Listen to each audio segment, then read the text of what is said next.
The Precision Brewer's My Brew preset allows coffee enthusiasts to customize brew settings easily. From bloom time to brewing temp and flow rate, you can adjust and automatically set the machine to create your coffee just the way you like it. Let's walk you through it. Turn the Select dial to My Brew and press the Select dial once to change the customization settings.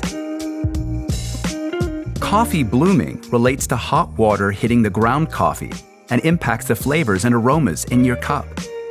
If your coffee is too bitter, shorten bloom time, and if it's too sour, increase it. Use the Select dial to adjust the time. We recommend 30 to 60 seconds. Hit the Select dial to confirm your input. Brewing at a higher temperature gives coffee a more full-bodied taste.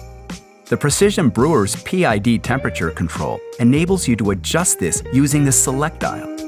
To achieve the Gold Cup standard, water temperature is recommended around 200 degrees Fahrenheit, plus or minus 5 degrees.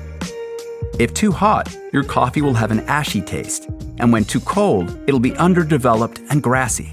Find your sweet spot and press the Select dial to set. Flow rate gives you more control over contact time and adjusts the water delivery speed. Choose from slow, medium, or fast. A slower flow rate will increase contact time and deliver a bolder tasting cup. If you prefer a lighter tasting brew, opt for fast. And if you're somewhere in between, or you like to change it up, a medium flow rate will be just right. The Precision Brewer, making your style of coffee perfect.